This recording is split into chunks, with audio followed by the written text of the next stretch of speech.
Welcome to episode 213 of Sports Geek. On this week's episode, I caught up with Andi Perelman from the Pittsburgh Penguins. Welcome to Sports Geek, the podcast built for sports digital and sports business professionals. And now, here's your host who wants to put an end to crappy digital campaigns, Sean Callanan. Yes, thank you, DJ Joel. My name is Sean Callanan, and it is that on most platforms. If there's a platform I'm not on, please tell me I'm not. You can contact me the old-fashioned way, Sean at sportsgeekhq.com, or as I said, at Sean Callanan, SeanCallanan, or Sportsgeek on most platforms, whether it be Twitter, Instagram, or one of my favourites, LinkedIn. And yes, I do want to put an end to crappy digital campaigns.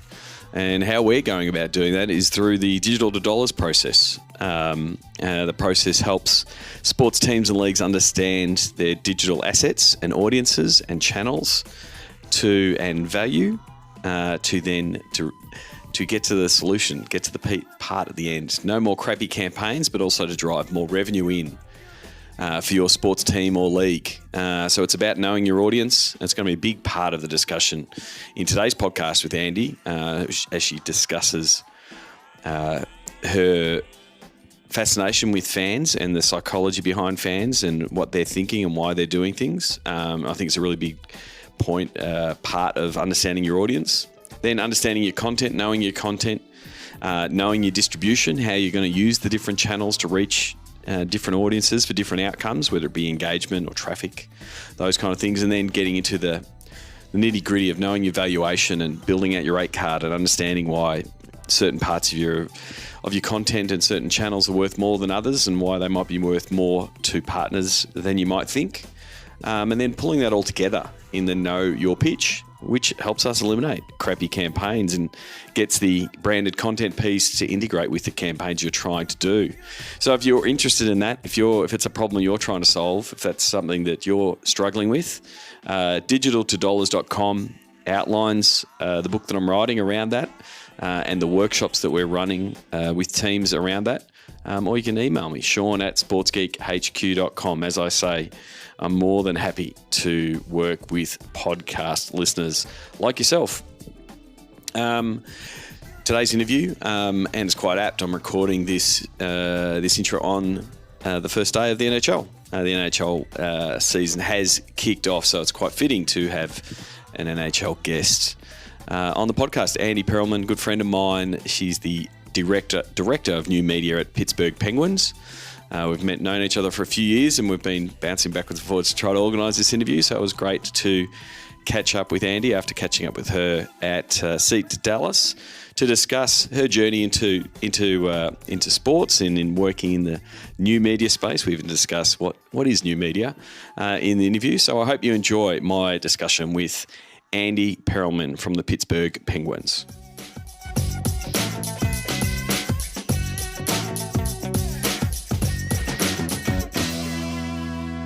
Very happy to have good friend of mine, Andi Perelman, Director of New Media at the Pittsburgh Penguins. Welcome to the podcast, Andi.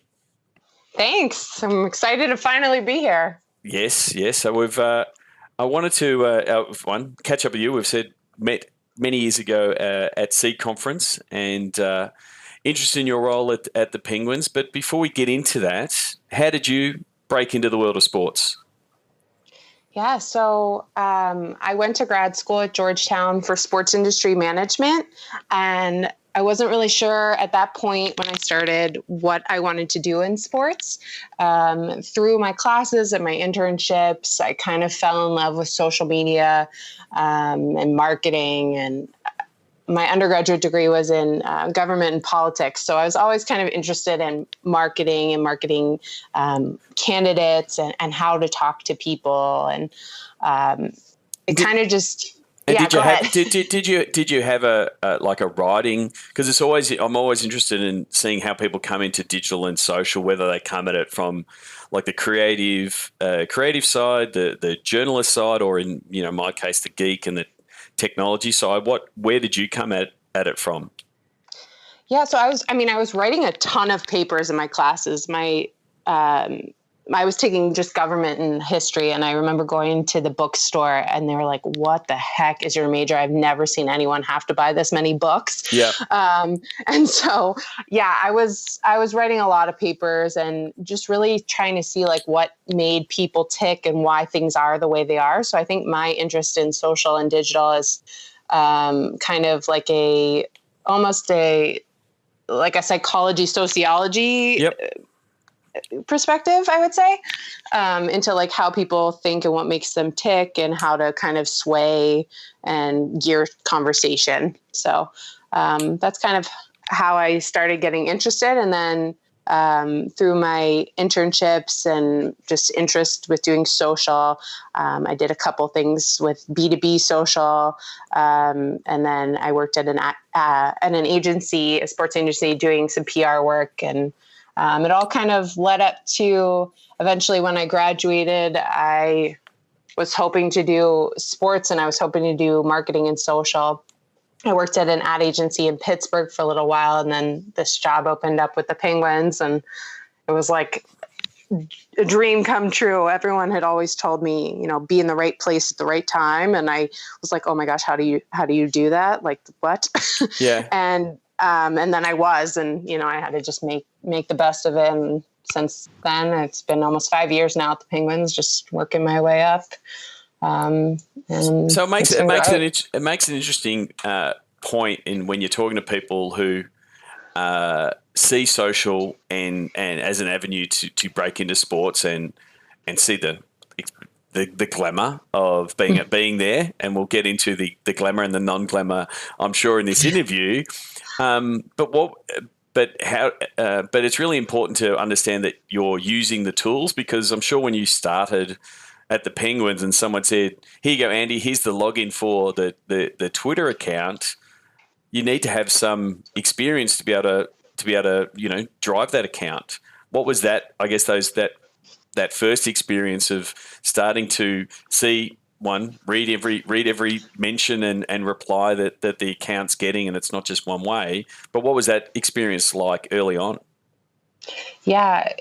Well, it's always nerve-wracking to send like your first tweet from a new account, especially one that has such a big following like ours does. And I think my first move was I looked at all of our social and I started taking notes on where we stood on all of them so that I could track what we were doing and what was working. I really dove into the analytics first, and then I thought I kind of had a better idea of what was resonating with the fans.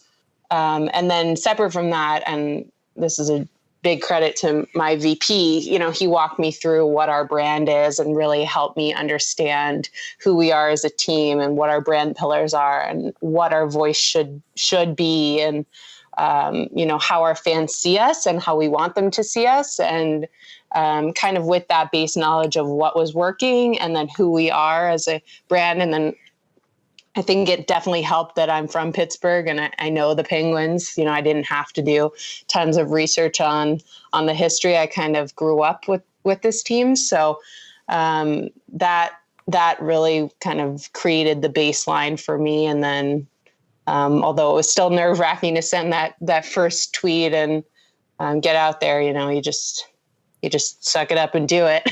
Yeah, and it gets easier over time. It is about then getting those reps, but it is important to have some of those reps on other channels, on other accounts, whether it's working for other brands or working for smaller teams or understanding them, so you're not taking those first couple of reps with a big account like the Penguins social accounts.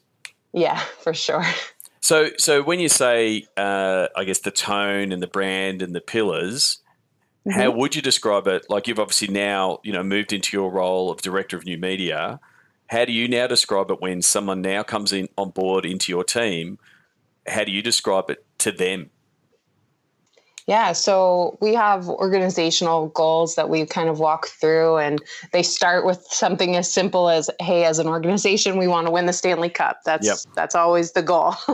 And then from there, we kind of parse it down and look at, long-term stability, of financial stability, and adapting to the market and engaging our fans. And what it all kind of comes to in our brand pillars is energy, drive, and innovation.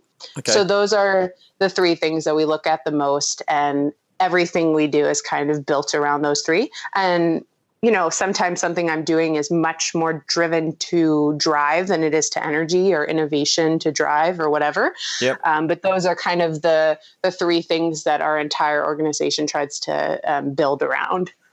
And so that sort of starts shaping the way you respond to fans, but then also the content that you put out. You sort of have a bit of that. You have those checks and balances to sort of say, yeah, we're ticking off 1, 2, or 3 of those pillars to say that we're staying the course on what we're trying to do. Yeah, and it's even as simple sometimes as, you know, looking at a graphic or a photo or that we're choosing to use for the team and saying, well, is this player just standing around, or is there like energy in this photo? You know, does he look like he is determined to do something, or is he kind of just, talking to a teammate on the bench? So those, it comes into even like these little choices that we make. And we talk to our fans about this stuff too, which is maybe a good place to start. Is, you know, we do all these focus groups and we ask our season ticket holders and people who come to, you know, maybe even one game a year and try and understand what our brand is to those people. So we ask them things like, if the Penguins were a car, what kind of car would the Penguins be? Yep. Because that's so much easier than saying, you know, what is the Penguins brand? Yeah. And so we ask them that. And then, you know, once we move on from that, we say, okay, well, if the Penguins were an animal that wasn't a penguin, yeah, what would we be? And very, very consistently, we get the same types of cars and animals. It's always, for an animal, it's always a cheetah, a jaguar, like a puma, a fast, sleek, stealthy, yeah, and that's kind of where we want to be. We want to be, I think that fits with the energy, the drive, they're kind of, even the innovation, like those are like, it's always we want to be the classy, but affordable. That's what we get with cars. Sometimes It's like a nice, but affordable car. We don't get so much Lamborghini. We get like a nice, like Lexus or Audi. Yeah. But reliable and reliable. Delivers. Yeah. Oh, and you're sort of talking about focus groups. How much of in your time at the Penguins has some of that feedback moved online to be able to say, well, this is what this is what the fans are saying. We are hitting the mark with these types of content. How much is it moving away from we're getting in some season ticket holders into a room to ask them some questions to how can we shift some of that feedback online directly, asking the question, or also just the feedback you're getting off the content? Yeah, I mean, I think for the most part, what I've seen so far is just feedback on our content as it goes out. But I would love to do more online testing and discussion around things. I know this year I put out on my personal account that we were getting ready for Creative Day. And if anyone had anything that they wanted the players to do or anything they thought was like a really great idea, speak now or forever hold your peace. And I got some really awesome stuff from fans. And I don't think we've done so much of that from the brand account to this point, but I think the fans definitely have a lot to offer, and they know the team just as well as we do. And I think there's a lot of value there. I think it's mostly to this point been focus groups in person, and then some like online surveys and surveys in game through our in-game game program. Yep. So, director of new media, what does that role entail? Oh man, it feels like more every day. Yeah. I think maybe that's a good point. Like it's changing all the time, right? So new media is anything new. So anything could pop up and kind of be part of my job. I think when Periscope came up, we were like, oh, Periscope, like I guess we can stream now. Yeah. That's part of what my job is now.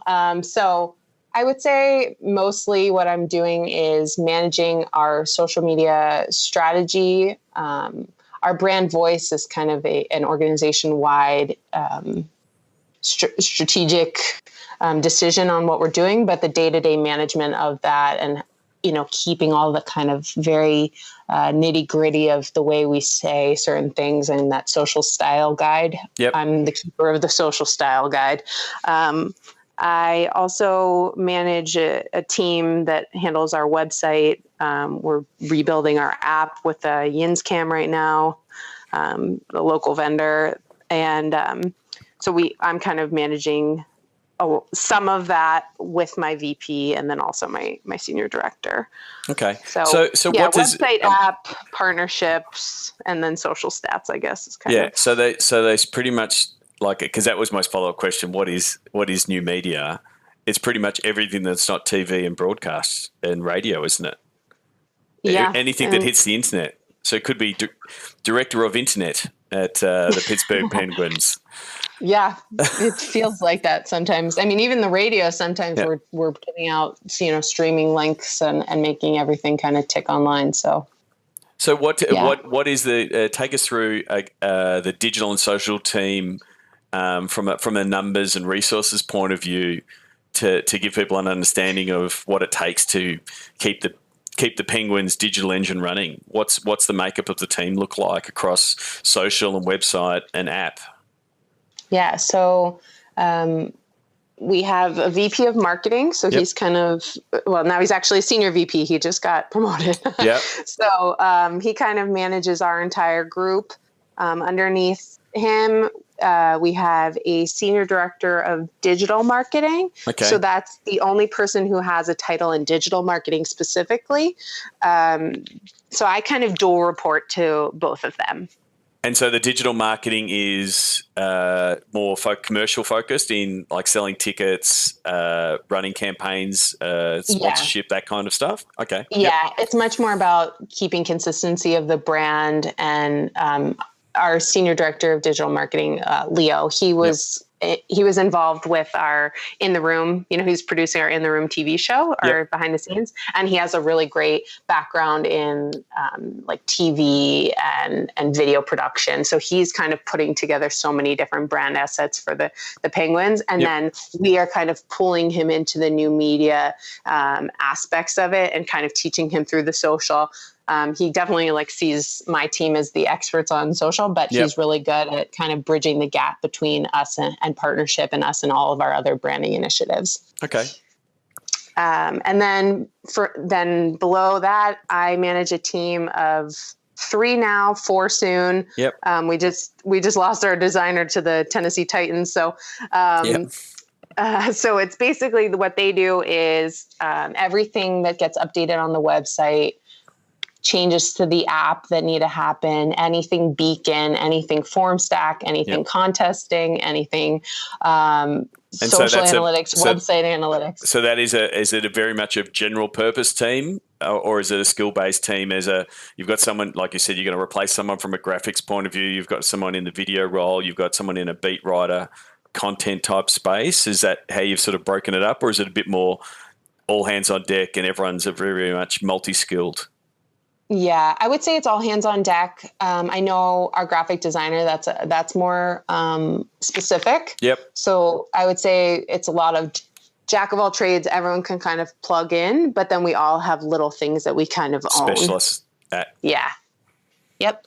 Cool. And so you talked a bit before early on around, and it was a big discussion point at SEAT around reporting and analytics and what you're looking for. Can you let us know, I guess, some of the tools that you're using, but more importantly, like what are the stats and what are the KPIs that you're looking for when you're looking overall, whether it be social and digital and app? What are the key things that you're looking for? Sure. So the tools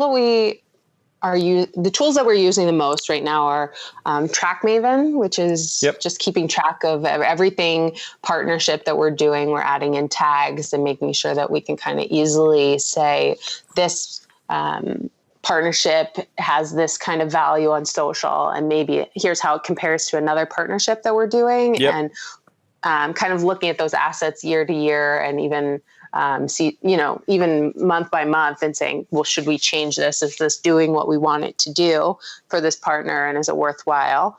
So that's I would say our biggest and most important vendor. Another vendor that we just brought on this off season is Tradable Bits, and they're doing all of our contesting with us. That's just a really great way that we've been able to kind of incorporate some partners that we weren't kind of utilizing before. Yep. So I would say that those are kind of the two big tools, obviously with the analytics, normal Twitter analytics, Facebook Insights, Omniture is what we use for our website.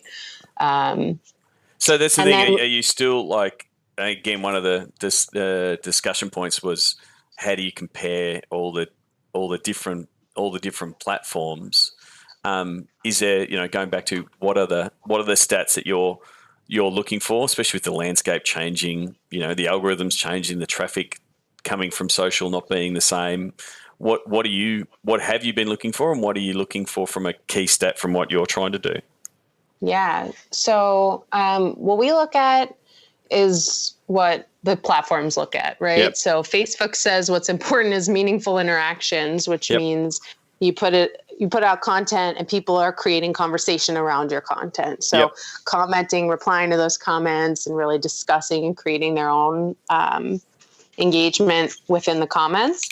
And sharing and wanting to be a part of the conversation. So if that's what's important to Facebook, then that's what's important to us too. Yep. We want people to share, and we want our stuff to be seen. So I think for us, we've always said what's important to us stats wise is shares. I think now we're kind of even expanding that into shares and comments. Yep. So creating a conversation is kind of what we're going for. We want people to see our content and want to share it on their platforms, and we want it to be a reflection of who they are and what they're all about. So one of the things I know I tell our partnership folks all the time is, people say, our partners will say, well, we want likes, and we're like, well, do you really want likes? Because a like can be so passive. Like, we're going to post every year when it's Sidney Crosby's birthday. Yep. And there's it's so easy to like it. You can just like it and you'll never think about it again. And it's, it's just so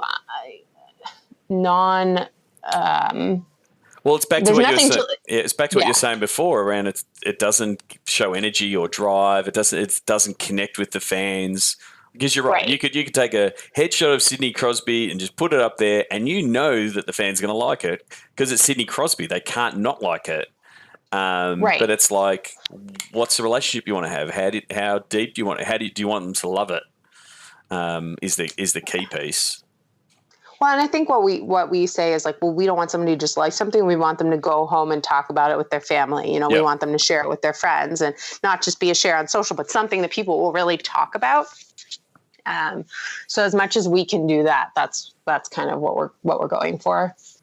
And so, like you did mention before, new media implies new platforms. So do you have a strategy on tackling new platforms, whether they're iterations like, say, Instagram TV and, Facebook and Instagram pushing that on how you might tackle it, or completely new platforms that pop up like Periscope did a few years ago, or Musically being acquired by TikTok, and it's like, well, should we be on these platforms? Do you have a strategy around those two different scenarios? Yeah. So in general, the way we look at things at the Penguins is we like to be early adopters. Yep. We don't like to necessarily be first, but we like to kind of see what other teams are doing, look at it in a strategic way, talk about how it could work for our brand, and then get in there pretty early. So for us, I think we were pretty early on Snapchat. We saw, I think the Eagles were before us, the Capitals were before us, maybe the Saints. There were a couple teams that were in there, and we looked at their content and we said, okay, well, what do we think of this? How is this different than what we would put out, on another platform, on Facebook or Twitter or Instagram? And would we feel comfortable putting out the kinds of content that they're putting out on these, these 3 or however many accounts we looked at. And once we felt like we had a plan and we had something that we were comfortable with without, a big production, because Snapchat is just so organic, then we launched, which was pretty early. I would say we kind of have some accounts that we keep up with that are accounts that I wonder kind of if they're worth it.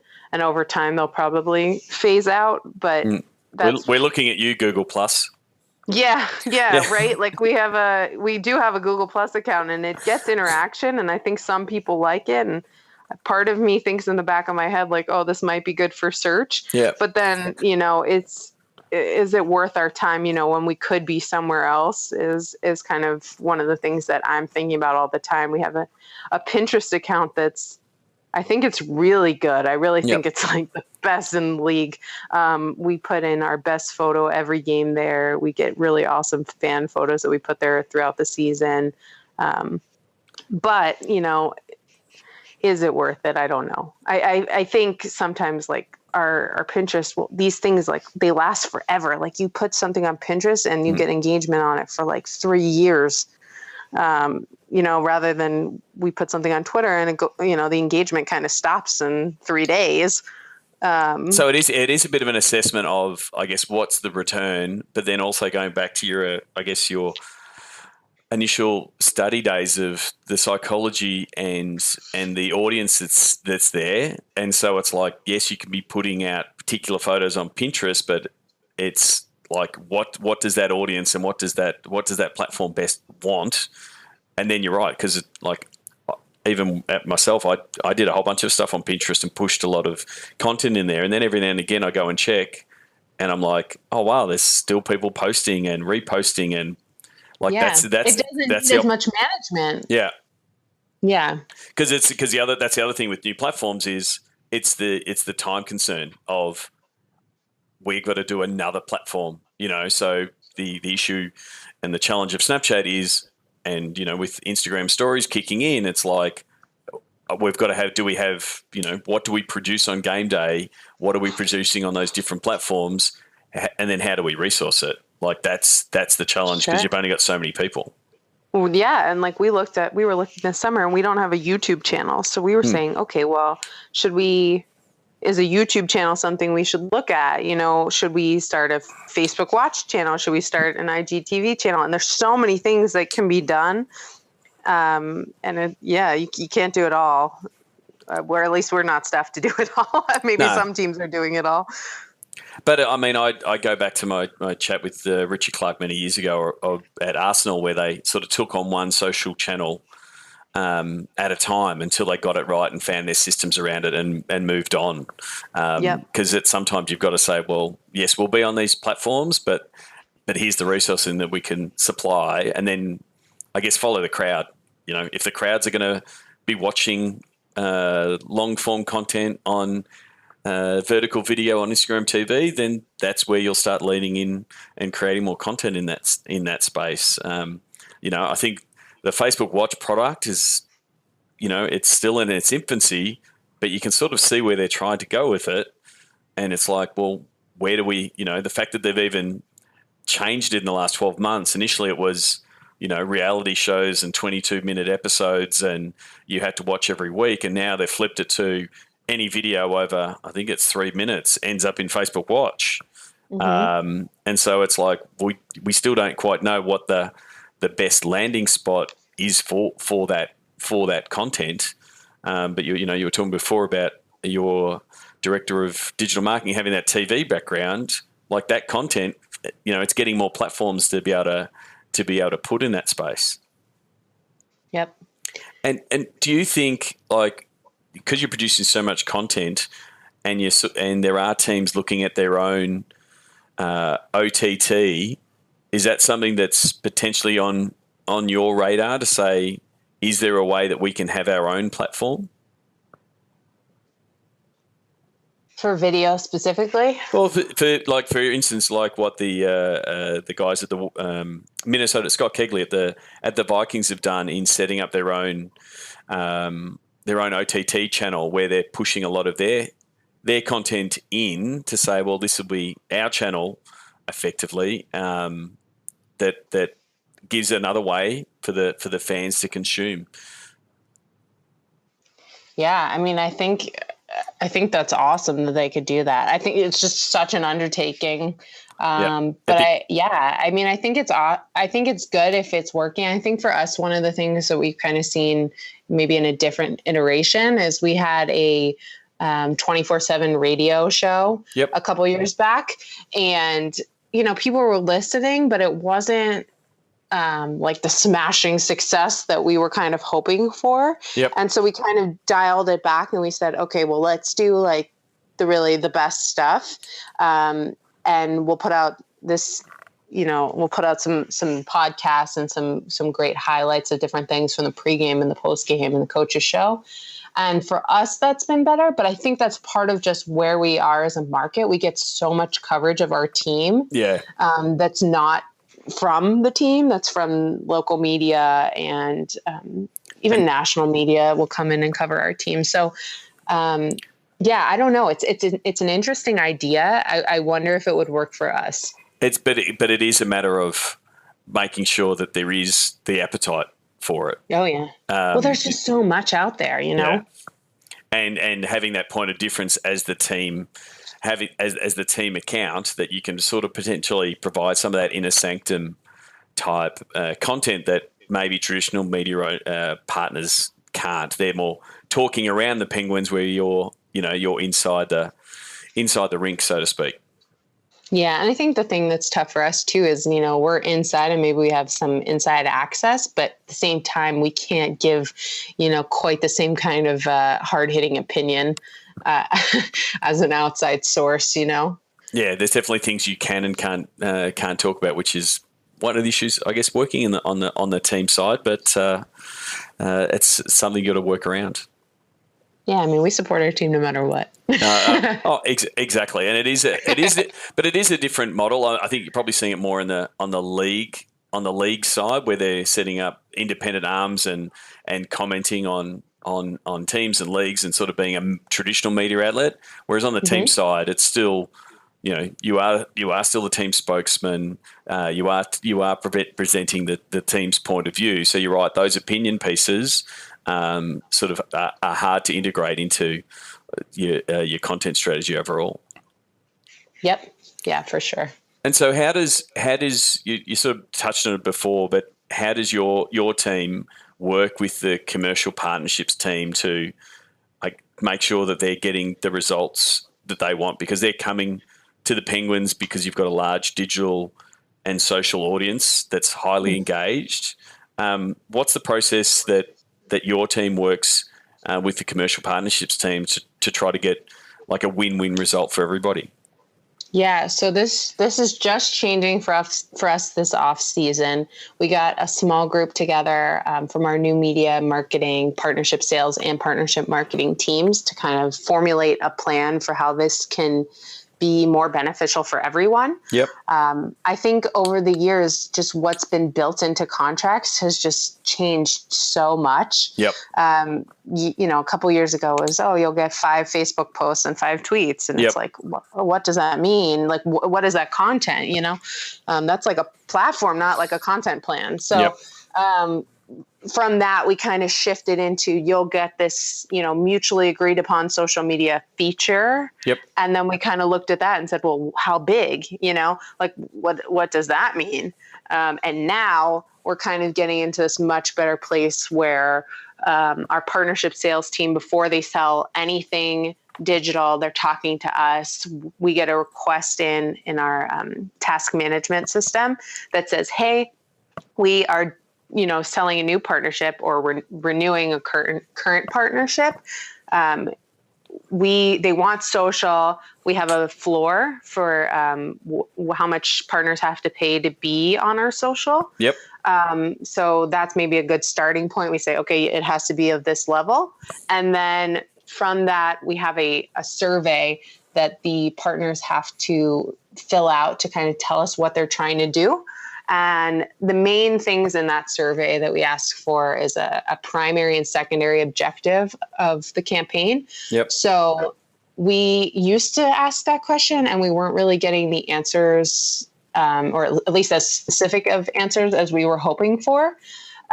So we kind of got sick of hearing brand awareness because who knows what that means? That means so many different things for different people. And so we made it kind of now like it's tick boxes in a form stack. So you can say, I want foot traffic, or I want retweets, or I want information and email addresses or leads or whatever. And then if we can't do that first objective, then we'll make sure to do that secondary objective. So we kind of create based on all this information we get from the partner. And then, although that takes a little bit longer to produce, the back and forth that would happen later is just so much less. It's so important. So I call that strategy the Spice Girl strategy of asking them what they want, what they really, really want, right? And because if they just say we just want brand awareness, it's like, cool, we'll give you brand awareness to 45-year-olds that like hockey. Are you interested in those people? Like it's an audience thing, and understanding that. And so, that's vital, because if you're producing even just a content campaign and you don't know what they're trying to do, then it's an impossible brief. You'll just end up, saying, yes, we got lots of likes and comments, but if it didn't drive, foot traffic, or it didn't sell things, it didn't succeed. So do you then come back with potentially a campaign idea that might be using something like tradable bits, and then potentially a content series that fits their demographic, that kind of thing, and that process is starting to work a little bit better? Yeah. So that's pretty much how it works. They might come back to us and say, okay, we got some more information, or we need to tailor this a little bit to something else. But we usually come back with at least a couple ideas. We try and build out demos or show similar content that, or kind of guesstimate how it will perform. Yep.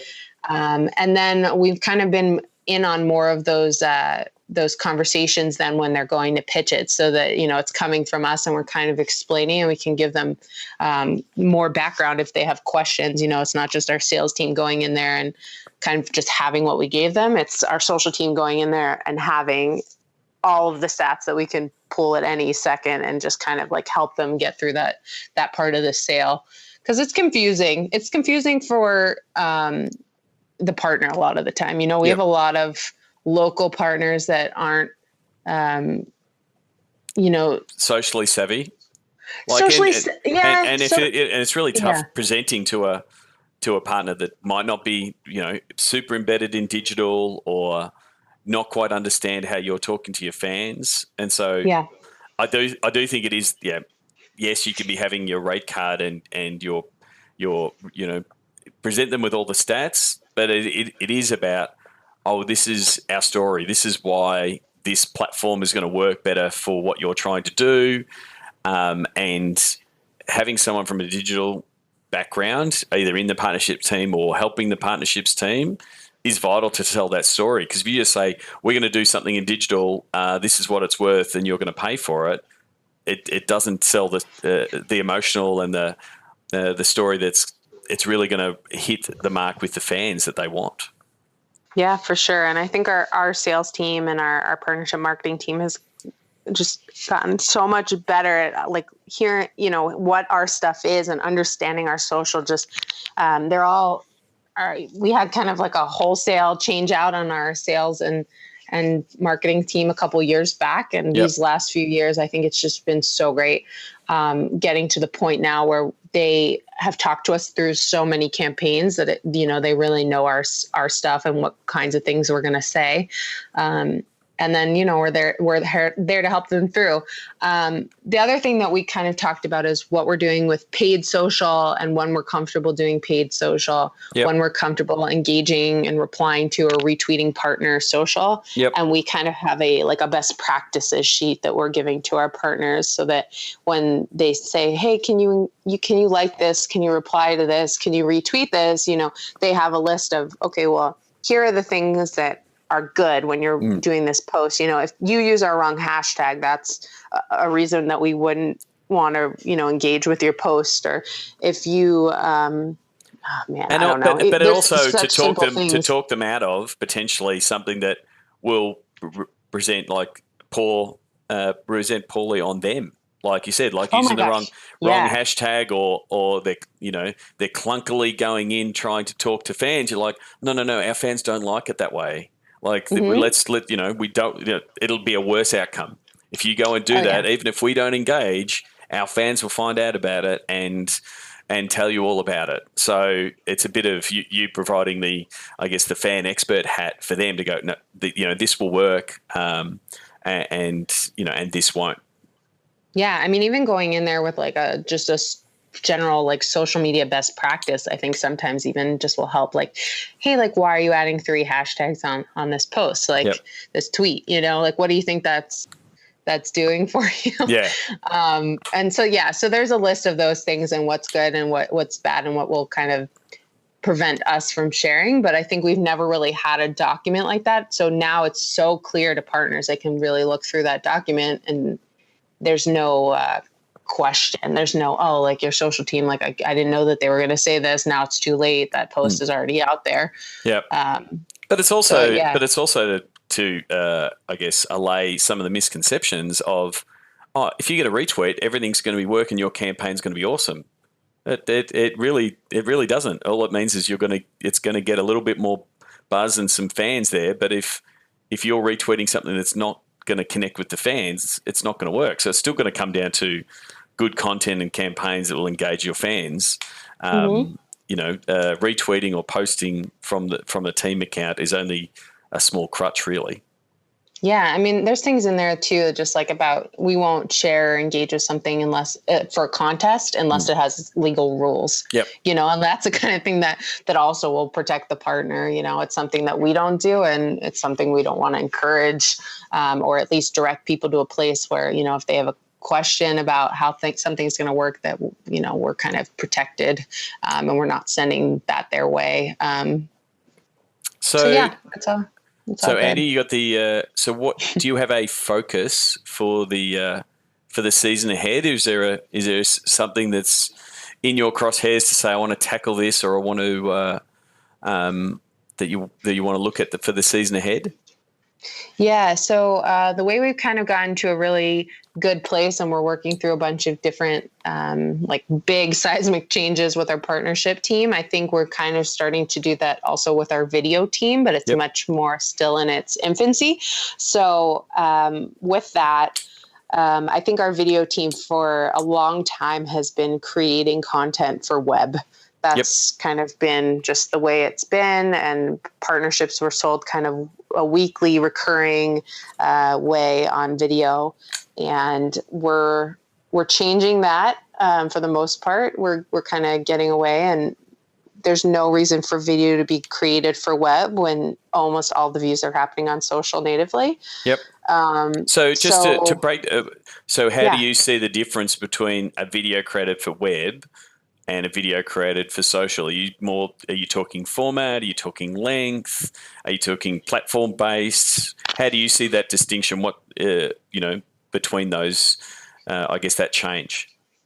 Yeah. So I think all of those things. Yeah. The first thing is that our videos for web, we had certain things that were going out at 8 a.m. every Monday. Okay. Yeah. But nobody is, going to our website and looking for it at 8 a.m. every Monday. Yep. They're just watching it when I post it on Twitter. So,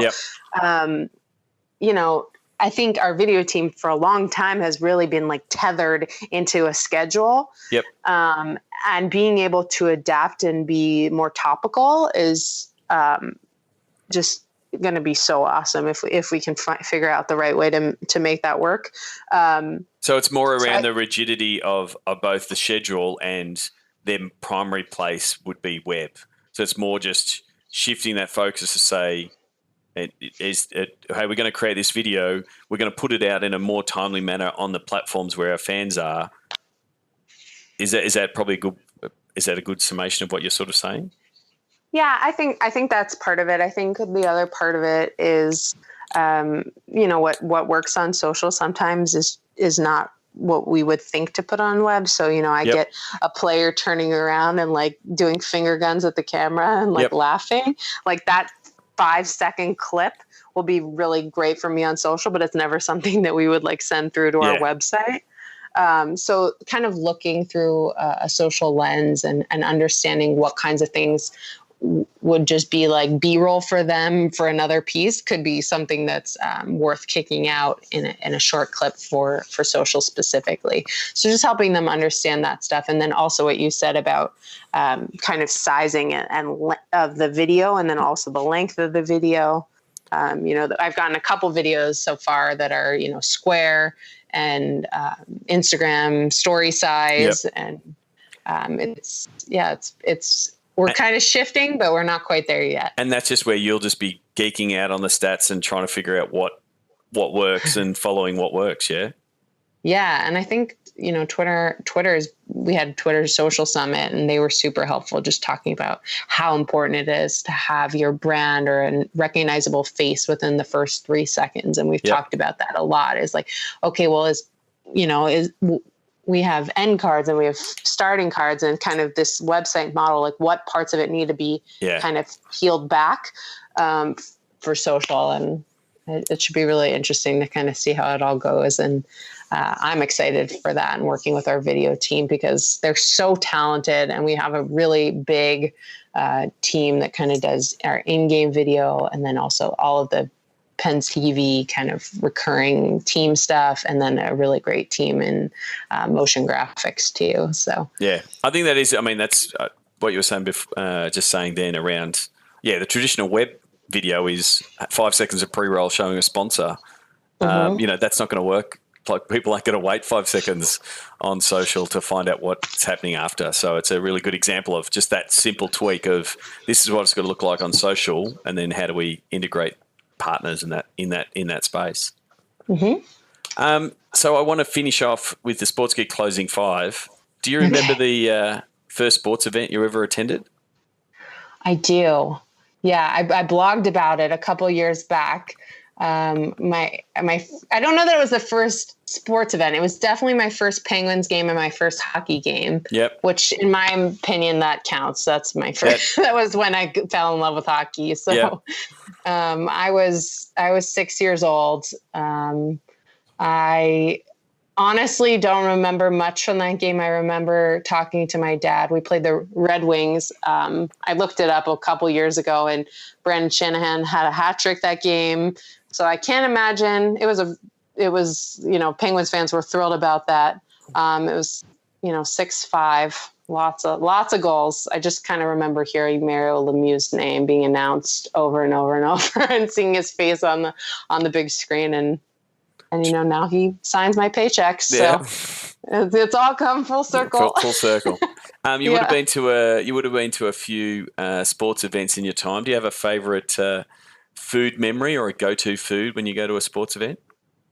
So one of my favorite foods of all time is soft pretzels. Yep. Just solid sports food. The best one I've ever had, I went to an Orioles game in Baltimore. They have these like O-shaped pretzels, and they're just incredible. They're so good. I feel like that would make me go to an Orioles game, even though they're not the greatest baseball team. Well, that's there you go. Fan engagement 101. Just have good pretzels. That's all they need, and then I'm there. Yeah. What's the first app you open in the morning? I think it would be my email, which is kind of lame, but Twitter second. Yeah. It's just kind of checking and seeing where everything is. I like to read the Skim in the morning. It's like just news, general news, making sure I didn't miss anything overnight. Yeah, the skim is actually good recommendation.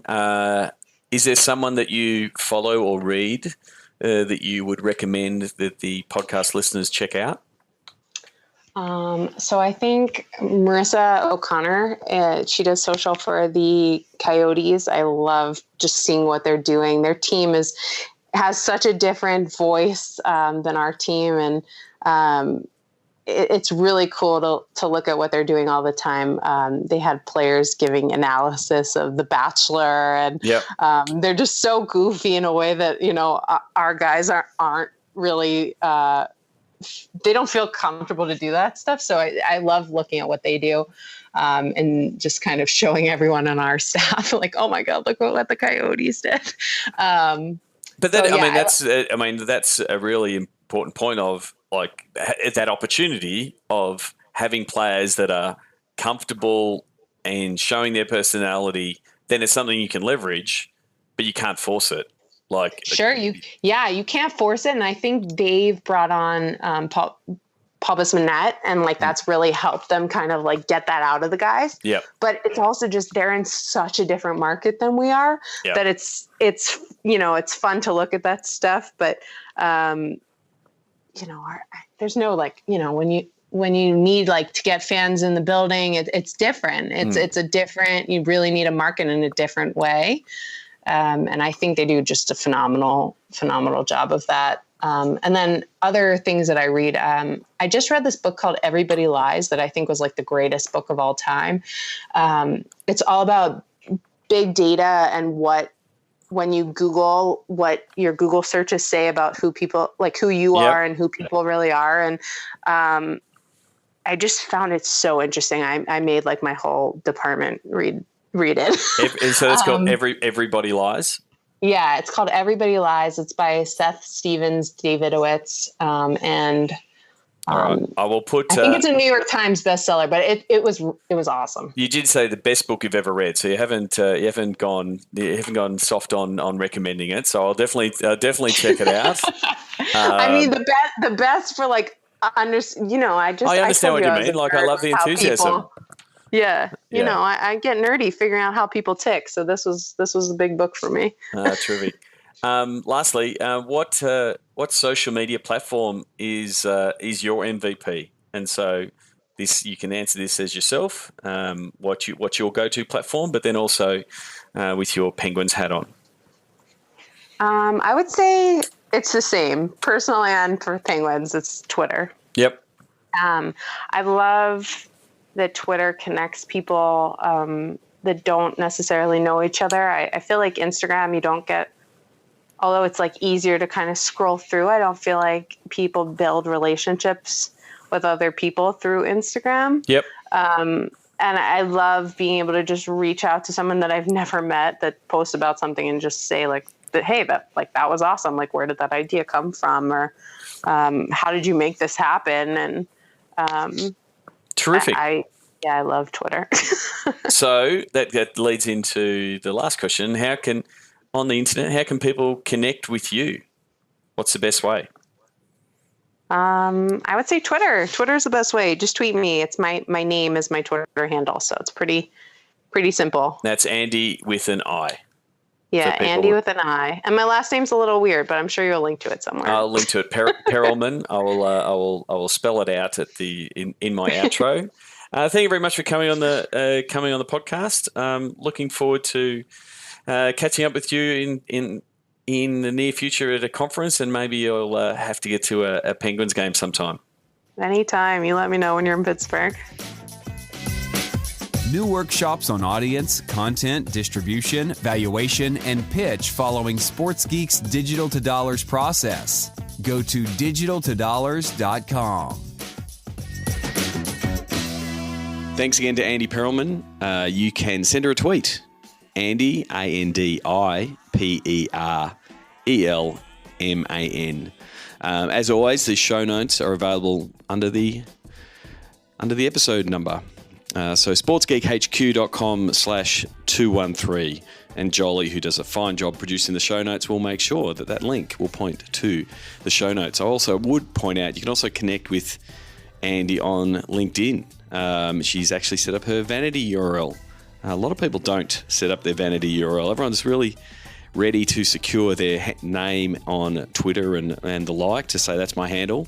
I don't think LinkedIn has done enough to tell people that it makes sense to secure your name. So linkedin.com/IN Andi Perelman, and that's how you'll find her, in the same way you'll find me if you put linkedin.com/IN/Sean Callanan.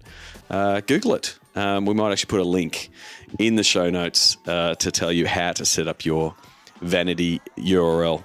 A couple of things before I finish off. Keynote speaking. I'm actually looking for a few more conferences and events to attend. I've got a few MC gigs coming up and a few other things. But if you're looking to engage your attendees at a conference or an event, I'm available. I'm really loving the current keynotes and workshops I'm doing, obviously discussing digital to dollars. We've got a few others around. Show Me the Money, Connecting Digital Sports and Sponsors is a good overview of the sports digital space. You can always do the digital fan engagement best practices and pull in some of the greatest hits of some that we've been involved in, but then also what we're seeing sports teams and leagues are doing around the world. I've also done a bit of a twist on that as sort of an outcome of the digital to dollars process to showcase a team's digital assets and what they're doing, but then also mixing that with some of the teams and some of the cool campaigns and content pieces that are being done around the world, and using one of our phrases, steal with pride, to sort of showcase that to a sponsor audience or a partner audience, to say, hey, our team can do that. But also a few that are a little bit off the beaten track around using Facebook content and ads, which is not necessarily a sports specific